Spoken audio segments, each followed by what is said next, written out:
नमस्कार प्यारे बच्चों। आइए एक बार फिर आपका हिंदी साहित्य सुधा चैनल पर स्वागत है। आज हम कबीर दास जी के द्वारा रचित साखी का व्याख्या भाग पढ़ेंगे। साखी जो कि माध्यमिक शिक्षा परिषद उत्तर प्रदेश की कक्षा 11 की पाठ्य सामग्री में संकलित है।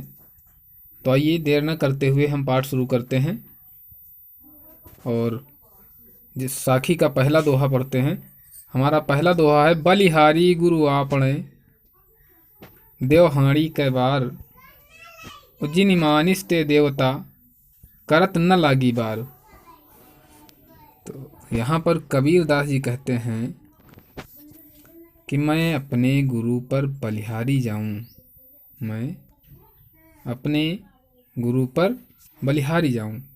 आपणे अपने भी होता है और आपणे अर्थात आपके लिए भी होता है। अर्थात यहाँ पर कबीर दास जी कहते हैं कि मैं अपने गुरु पर कितनी बार बलिदान हो जाऊं। देव हाड़ी, यहाँ पर लिखा हुआ है देव हाड़ी, अर्थात हाड़ी का अर्थ होता है शरीर, हाड़ी का अर्थ होता है शरीर, और देव अर्थात दूं। देव हाड़ी अर्थात इस शरीर को मैं कितने बार दे दूं। जिनि मानिस ते देवता, एक देखिए यहाँ पर बार आया हुआ, एक बार नीचे आया हुआ है, तो इन दोनों का अलग अलग अर्थ होगा यहाँ पर। तो देव हाड़ी कै बार अर्थात कितनी बार, हाड़ी अर्थात शरीर को देव दे दूं। यहाँ पर पहली पंक्ति का अर्थ समझते हैं। कबीर दास जी कहते हैं कि हे गुरुवर, मैं आपको इस शरीर की हड्डियां तक कितनी बार अर्पित कर दूं। जिनि मानिस ते देवता, क्योंकि आपने मुझे मानिस अर्थात मनुष्य से देवता बनाने में, करत न लगी बार करते हुए बार अर्थात पल भर का समय, तो जिन्होंने मुझको मनुष्य से देवता बनाने में पल भर का समय नहीं लगाया। पुनः एक बार पूरा अर्थ समझते हैं। कबीर दास जी कहते हैं कि हे गुरुवर, मैं आप पर कितनी भी बार बलिहारी जाऊं तथा अपने शरीर की अस्थियों को कितनी बार आपको समर्पित करूं, क्योंकि आपने मुझे मनुष्य से देवता बनाने में क्षण भर का भी समय नहीं लगाया। तो अब आते हैं दूसरे दोहे की ओर। सतगुरु की महिमा अनंत, अनंत किया उपकार, लोचन अनंत उघाड़िया, अनंत दिखावन हार। यहाँ इसमें अनंत शब्द कई बार आया हुआ है, श्लेष अलंकार का प्रयोग भी है यहाँ पर। इसके पहले वाला जो दोहा आपने पढ़ा, करत न लागी बार देवहाड़ी कै बार, तो बार बार 2 बार आया हुआ है, तो यहाँ पर यमक अलंकार है। चलिए दूसरे दोहे का अर्थ समझते हैं। कबीर दास जी कहते हैं कि सतगुरु की अर्थात सदगुरु की महिमा अनंत अपार है, सतगुरु की महिमा अपार है। अनंत किया उपकार, उपकार अर्थात उपकार, अनंत अनेकों, उन्होंने हम पर अनेकों उपकार किए हैं। सतगुरु की महिमा अपार है, उन्होंने मुझ पर अनेकों उपकार किए हुए हैं। और लोचन अनंत उघाड़ियाँ, लोचन अर्थात नेत्र, उघाड़ियाँ अर्थात खोल दिए, अनंत अनेक प्रकार के, उन्होंने मेरे ज्ञान चक्षुओं को, दिव्य नेत्रों को खोल दिया, तथा अनंत दिखावन हार, अनंत यहाँ पर अनंत का अर्थ होगा परमात्मा को, दिखावन हार अर्थात दिखा दिया। यानी कि कबीर दास जी कहते हैं कि सतगुरु आपकी महिमा अनंत है, हे सतगुरु आपकी महिमा अनंत है।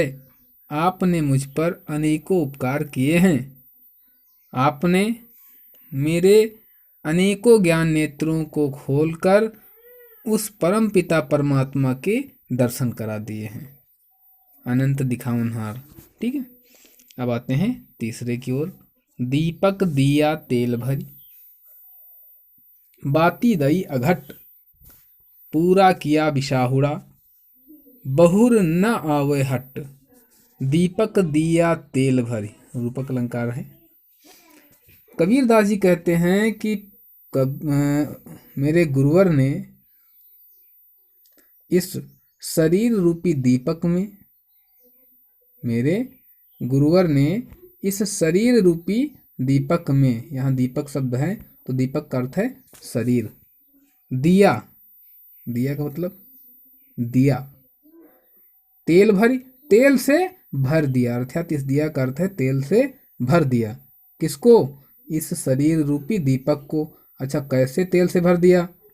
ज्ञान रूपी तेल से। हमने पहले बताया रूपक अलंकार।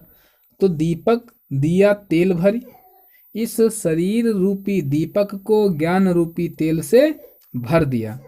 और बाती दई अघट, बाती दई अघट, तो बाती अर्थ होता है, यहाँ पहले दीपक जलाए जाते थे तो उसमें आप भी जलाए जाते हैं, उसमें एक बत्ती लगाई जाती है। तो वो बत्ती कैसी डाली कबीरदास जी ने? बत्ती दई अघट, अघट अर्थात कभी न घटने वाली। कबीरदास जी कहते हैं कि मेरे सदगुरु ने मेरे शरीर रूपी दीपक में, मेरे सदगुरु ने मेरी शरीर रूपी दीपक में क्या किया? ज्ञान रूपी तेल भर दिया और कभी न घटने वाली बाती डाल दी। कौन सी? भक्ति रूपी बाती। कैसी बाती को? भक्ति रूपी बत्ती को डाल दिया। जिससे क्या हुआ? पूरा किया विसाहुड़ा। विसाहुड़ा का अर्थ होता है बाजारी कार्य। ये संसार क्या है? बाजार है। जैसे बाजार में व्यक्ति जाता है और लौटकर चला आता है, बाजार में कोई बैठता नहीं है, अपना लेन देन का कार्य करता है, वैसे ही यह संसार है। तो कबीरदास जी क्या कहते हैं? मैंने अपना विसाहुड़ा पूरा कर लिया, बाजारू कार्य पूरा कर लिया, अर्थात क्रय विक्रय का कार्य पूरा कर लिया। बहुरी न आवे हट, बहुरी माने दोबारा, ना आऊं, नहीं आऊंगा, हट अर्थात इस बाजार में। कौन सी बाजार में? संसार रूपी बाजार में अब मैं दोबारा नहीं आऊंगा। पूरा अर्थ समझते हैं। कबीरदास जी कहते हैं कि मेरे परमात्मा ने, अर्थात मेरे गुरु ने, मेरे शरीर रूपी दीपक को ज्ञान रूपी तेल से भर दिया और परमात्मा की भक्ति रूपी कभी न घटने वाली बत्ती डाल दी, जिससे मैंने इस संसार में अपने समस्त लेन देन अर्थात बाजारू कार्यों को पूरा कर लिया। अब मुझे दोबारा इस संसार रूपी बाजार में नहीं आना है। चलिए अब चौथे दोहे की ओर पहुंचते हैं। बूढ़े थे परि उबरे, गुरु की लहर चमंकी, उभेरा देखा जर्जरा, उतरी पड़े फरंकी। कहा मैं तो इस संसार रूपी सागर में डूब ही रहा था। बूढ़े थे, बूढ़ गया था अर्थात डूब गया था। परि उबरे, पर माने किंतु, उबरे बच गया। मैं तो इस संसार रूपी सागर में डूब रहा था लेकिन बच गया। क्यों? क्योंकि गुरु की लहर चमक, मुझे गुरु रूपी चमकती हुई लहर प्राप्त हो गई। मैं तो इस संसार रूपी सागर में डूब रहा था लेकिन बच गया, क्योंकि मुझे गुरु रूपी चमकती हुई लहर प्राप्त हो गई, जिसके कारण भेरा देखा जर्जरा। भेरा का अर्थ होता है बेड़ा या नौका। देखा अर्थात देखा, जनजरा लिखा हुआ है, इसको आप जर्जरा पढ़ लीजिएगा। जर्जरा, जर्जरा का अर्थ होता है कमजोर। तो भेरा देखा जर्जरा, उतरी पड़े फरंकी। फरंकी अर्थात तुरंत, उतर पड़े अर्थात कूद पड़े। कहाँ से कूद पड़े? माया मोह रूपी बेड़े से, नौका से। तो कबीरदास जी कहते हैं कि मैं तो इस संसार रूपी सागर में डूब ही गया था लेकिन बच गया, क्योंकि मुझे गुरु की चमकती हुई लहर प्राप्त हो गई, जिससे मैंने माया मोह रूपी नौकाओं को जर्जरा समझा अर्थात कमजोर समझा और मैं तुरंत उन नौकाओं से कूद पड़ा। आइए अब अगले दोहे की ओर चलते हैं और हमारा अगला दोहा है। चिंता तो हरि नाव की और न चिंता दास, जे कछु चितवय राम बिन सोई काल की पास। तो चिंता का अर्थात स्मरण करना या चिंतन करना या शोक करना। तो कबीरदास जी कहते हैं कि मुझे केवल हरि नाम, हरि अर्थात प्रभु के या परमात्मा के, नाम अर्थात नाम की चिंता है अर्थात चिंता रहती है। मुझे सिर्फ और सिर्फ परमात्मा के नाम की चिंता रहती है और न चिंता दास, और इस दास को अर्थात और इस कबीर को कोई दूसरी चिंता नहीं रहती है। तो जे कुछ चितवय राम बिन, जे अर्थात जो, कुछ अर्थात कुछ भी, चितवय चिंतन करता है या देखता है, राम बिन राम के अतिरिक्त अर्थात परमात्मा के अतिरिक्त। यदि यह दास परमात्मा के अतिरिक्त कुछ और देखता है या कुछ और चिंतन करता है तो सोई काल की पास, सोई अर्थात वह, काल की पास, काल की पास अर्थात काल का बंधन है, वह उसे काल की ओर ले जाता है अर्थात कबीर को काल की ओर ले जाता है। आइए पूरा अर्थ समझते हैं। कबीरदास जी कहते हैं कि मुझे सिर्फ हरि के अर्थात परमात्मा के नाम की चिंता है और कोई चिंता नहीं है। परमात्मा के नाम की चिंता है और कोई चिंता नहीं है। इस दास को और कोई चिंता नहीं है। यदि मैं परमात्मा के बिना कुछ और चिंतन करता हूँ तो वह मुझको काल के पास ले जाएगा अर्थात मृत्यु की ओर ले जाएगा। अगला दोहा देखते हैं। तू करता तू भया, मुझ में रही न हूँ, वारी फेरी बल गई, जित देखो तित तू। तू अर्थात तेरा, तेरा करता तू अर्थात करते हुए तू भया तेरे जैसा हो गया। कबीरदास जी कहते हैं कि हे परमात्मा, मैं तू अर्थात तेरा नाम रटते रटते या तेरा स्मरण करते करते तू भया तेरे जैसा हो गया। मुझ में रही न हूँ अर्थात अहंकार, अब मुझ में अहंकार नहीं बचा। वारी फेरी बली गई, वारी फेरी आवागमन, बली गई जल गई अर्थात जो आने जाने की रस्सी थी, जैसे एक कूप में बाल्टी डालते हैं तो एक रस्सी जाती है, वही जाती आती रहती है, तो उसी प्रकार आवागमन एक चक्र है। व्यक्ति जन्म लेता है, मृत्यु होती है, मरता है, पैदा होता है, तो यह एक चक्र है। तो कबीरदास जी कहते हैं जो वारी फेरी का यानी आवागमन का जो चक्र है वह आवागमन रूपी रस्सी बल गई अर्थात जल गई है। अब जिधर देखता हूँ उधर मुझे तू ही तू दिखाई पड़ता है। आइए पूरा अर्थ समझते हैं। कबीरदास जी कहते हैं कि हे प्रभु, हे परमात्मा, मैं आपका नाम रटते रटते आपके जैसा हो गया। अब मुझ में अहंकार नहीं रहा।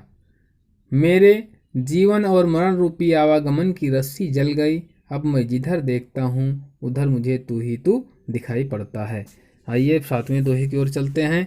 कबीर सूता क्या करे, काहे न देखे जागी, जाके संग तय बिछोड़िया, ताही के संग लाग। कबीरदास जी कहते हैं, अपने आप को समझाते हुए कहते हैं या संबोधित करते हुए कहते हैं कि कबीर सूता, सूता अर्थात सोते हुए क्या कर रहा है। कबीर तू सोते हुए क्या कर रहा है अर्थात इस सांसारिक माया मोह में क्यों सो रहा है। काहे न देखे जागी, तू जागृत होकर क्यों नहीं देखता है अर्थात ज्ञान रूपी आँखों से क्यों नहीं देखता है, ज्ञानेंद्रियों के माध्यम से क्यों नहीं देखता है। विचार कर, जाके संग तय बिछुड़िया, जाके अर्थात जिसके, संग तय बिछुड़िया साथ से बिछुड़ गया है, बिछुड़िया अर्थात बिछड़ गया है, दूर हो गया है। तू जिसके साथ से दूर हो गया है, ताही के संग लागी, उसी के साथ लग जा अर्थात उसी के साथ जुड़ जा। अर्थात तू परमात्मा से दूर हो गया है तो परमात्मा के संग लग जा अर्थात परमात्मा के बारे में चिंतन करना आरंभ कर दे। आइए आठवें दोहे की ओर चलते हैं। आठवीं साखी है हमारी, केशव कही कही कूकिए, ना सोइए असरार। कबीरदास जी कहते हैं कि रे कबीर, तू केशव का नाम रटता रहे। केशव अर्थात परमात्मा की बात की जा रही है। यहाँ केशव का अर्थ कृष्ण या राम से नहीं लिया जाएगा। प्यारे विद्यार्थियों, आपको पता होगा कबीरदास जी निर्गुण शाखा के कवि हैं, तो उनका राम, उनका केशव, उनका राम केशव ये सब निराकार है।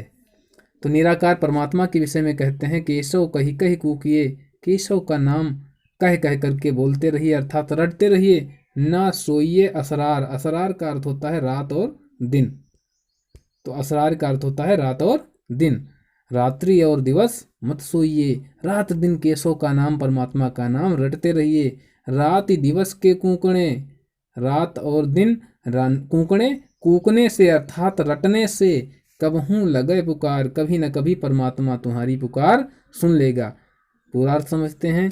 कबीर दास जी कहते हैं कि रे मन, तू हर समय केशव का नाम रटता रहे, रात दिन सोना छोड़ दे। रात दिन जब तू केशव केशव पुकारता रहेगा अर्थात कूकता रहेगा, तो कभी न कभी परमात्मा तेरी पुकार को अवश्य सुन लेगा। अंतिम दोहा है, लंबा मार्ग दूर घर, बिकट पंथ बहुमार, कहो संतों की पाइये, दुर्लभ हरि दीदार। यहाँ हरि के दीदार के विषय में कबीरदास जी ने कहा है कि हरि का दीदार करना है, प्रभु का दर्शन करना है, परमात्मा का दर्शन करना है, तो कैसे दर्शन होगा? परमात्मा का घर बहुत दूर है, घर बहुत दूर है। परमात्मा को प्राप्त करने का मार्ग बहुत लंबा है और वह मार्ग विकट है अर्थात भयानक है। परमात्मा का घर बहुत दूर है, वहाँ पहुँचने का मार्ग रास्ता बहुत लंबा है, उस रास्ते में बहुत सारे लुटेरे हैं तथा वह रास्ता बहुत ही भयानक है। आइए आगे देखते हैं। कबीरदास जी कहते हैं, कहो संतों की उपाइये। कबीरदास जी कहते हैं, बताओ संतों क्यों पाया जाए अर्थात क्यों ना प्राप्त किया जाए दुर्लभ हरि दीदार, हरि के परमात्मा के दुर्लभ दर्शन को क्यों ना प्राप्त किया जाए। तो यहाँ पर कबीरदास जी मन को संबोधित करते हैं और कहते हैं कि हे मन, परमात्मा को प्राप्त करने का मार्ग बहुत लंबा है, परमात्मा का घर बहुत दूर है, उस मार्ग में बहुत सारे लुटेरे हैं, मार्ग बड़ा ही भयंकर है। इसलिए बताओ संतों, परमात्मा के दुर्लभ दर्शन को क्यों ना प्राप्त किया जाए अर्थात अवश्य प्राप्त किया जाए। तो दोस्तों, मेरे द्वारा बनाया गया वीडियो आपको कैसा लगता है? यदि वीडियो अच्छा लगता है तो मेरे वीडियो को लाइक करें, चैनल को सब्सक्राइब करें और वीडियो को शेयर करें। मिलते हैं साखी के दूसरे भाग में।